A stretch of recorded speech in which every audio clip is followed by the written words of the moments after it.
All right, good morning. It's Saturday morning. I think it's September 24th. Yeah, 25, 20. Yeah, Monday is the 26th. So this is the 24th. Lviv, Ukraine. I'm just coming back from the gym. Now I'm running 15, 20 minutes barefoot. Uses more muscles in the lower legs when you run barefoot. But you got to do it, albeit at a slower pace and on a treadmill. Don't do it outside unless you grew up in Kenya or something and your feet are adapted to that.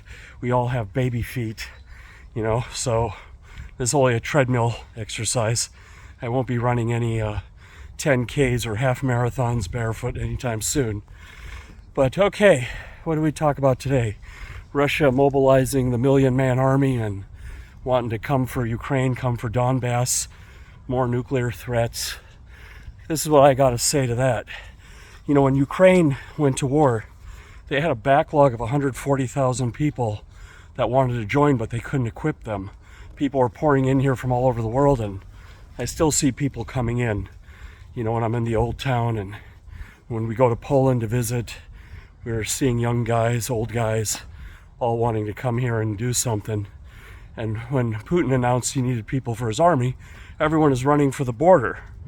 But I don't think we should lock them in there. A lot of those people fleeing Russia might be useful in Europe.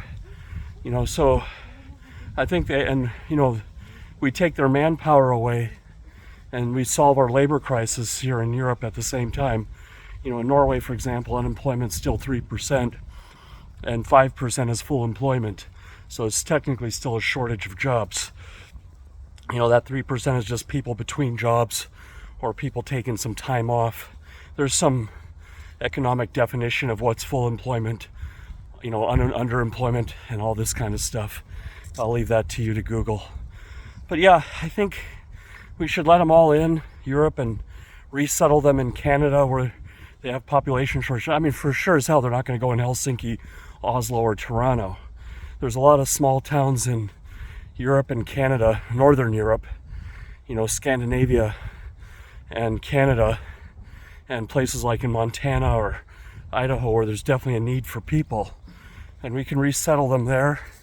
Their citizenship program should be hard. They have to learn the language to a C1 level. That's like native level. Make it hard. Since they are coming from Russia, make sure they can learn the history and the culture of the home country and make sure they can do something useful. If they're in IT, they should get a waiver or something as long as they agree to go on YouTube and denounce Putin, make public statements. And then they can work in the IT sector, helping us hack their systems. Maybe some of these refugees work for the government. These potential Russian refugees work in the government office and have some passwords or know some backdoor into a system, and they can work for us as hackers. We got to think creatively. We can't be so angry that we become irrational and overlook an opportunity. These are the smart people who want to get out. The people who have this will to up and go and run for the border. They don't like it over there, and they know what's going on. And yes, I agree with the arguments that they should be back there trying to break the system. But it's hard over there. They have still, I think, 2/3 of the people, and they don't have guns at home like in America. So I think we should let them in. And then, on the condition that they go on YouTube, denounce Putin, they undergo a strict re-education program. And if they have some skills that are useful for us, we can use them against the Russians, primarily hacking skills, or if they have some passwords, or they know about some troop formations, or they know about some technologies, especially the engineers. We could sure as hell use the engineers, the doctors. They do have a good education in some parts of Russia, like very hard math and physics background, and some of their, radiokeratomy, this eye surgery, with cutting the eye and making it heal to the right. I had it done, but I had it done with a laser. I had the laser version of it done. That was actually originated in Russia, long ago, when they did it by hand. And the laser version obviously was done in America, but it's just like, when Germany fell, Nazi Germany fell, we took all the scientists and we were able to jump ahead and rocket and jet technologies. And as well, we got a lot of the nuclear scientists from them, and that helped our program. And the Russians took the other bunch, and that helped them. So there is some historical precedence for this. We definitely want to get the skilled immigrants.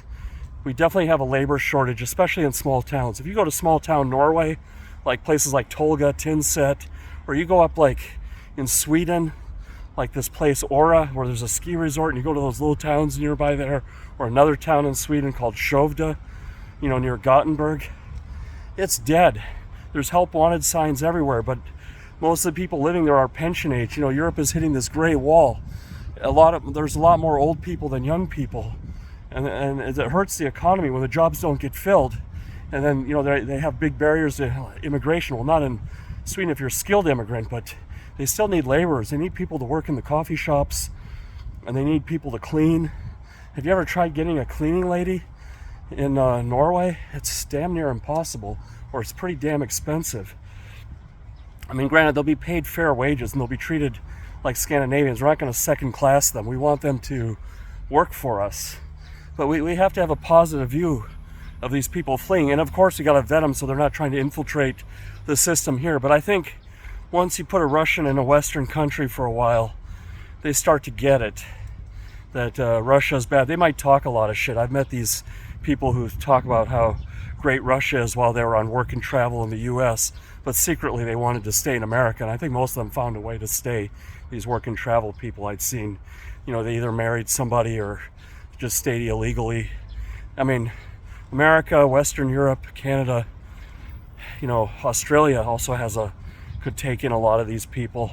They have a lot of places in the outback, I'm sure, need labor, need workers, unskilled, but we should definitely be looking to grab the engineers and tech workers and doctors, and nurses, these kind of people that are in severe shortage in Europe, and westernize them.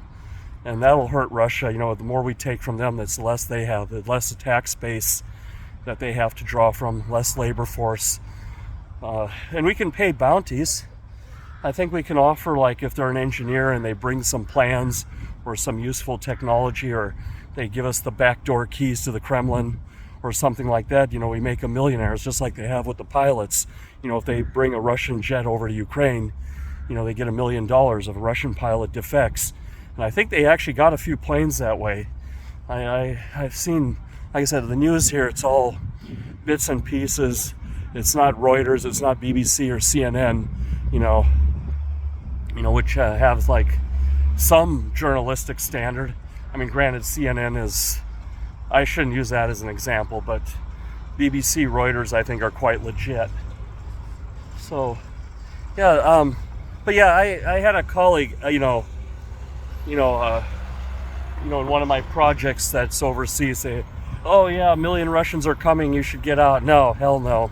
Because the 1 million Russians he's going to get are going to all be alcoholics and people in jail, or, they're going to recruit them from like the Central African Republic, and they're just going to be half-hearted mercenaries, and these people don't fight well. There's no unit cohesion with these kind of people. These are not young 18-year-old boys from the countryside looking to build a career and do something for country.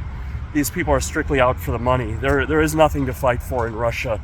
And if you're in Moscow and St. Petersburg and they get drafted in the war, they're going to fight it. This might actually work in the favor. It might be like Vietnam War in America, where like the people in Moscow and St. Petersburg, once their sons come back in boxes, they're going to be burning the place down. That patriotism is very skin deep over there. And here in Ukraine, people are climbing over each other to join the army and join the fight. You got some very highly qualified people coming. So, yeah, bring it on. And the nuclear threat, I don't know. I don't buy it. I think my last videos got to the Russians that America has nuclear weapons too, and ours work, and our generals will actually, and captains in the missile submarines will actually turn the key. There's no question that they'll do it. It's questionable whether the Russian generals, they might already be on the CIA payroll not to turn the key. and know that they'll get a $10 million house in Malibu. So yeah, we are that's where we're at. You know, we're going into season 2 of you know, this madness, but you know, we've adapted. You know, we're life is good here. You know, we're very thankful for all the foreign aid, and the governments have been good. All you anti-government people, governments are helping us. All the Western governments are, you know, bringing all their know-how and all their might here. I would just wish they would stop buying the Russian oil and gas, but it looks like that's moving in the right direction. And this war has woken people up that we got to not depend on Russia and China. It's I think the Chinese and the Indians, you know, they kind of cautioned Russia about this, that it's changing a tone, you know, in the West, that they're going to have to bring things back.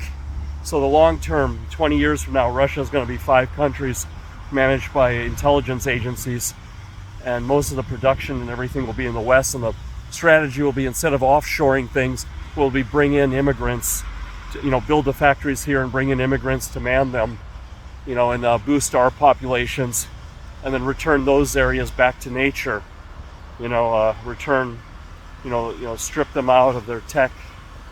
You know, this is our Frankenstein, Western world. We got to deal with it. Now we got to take it all back. We thought globalization would make people nicer. You know, when you give people money, it just makes them more of what they already are. That's what we're finding out.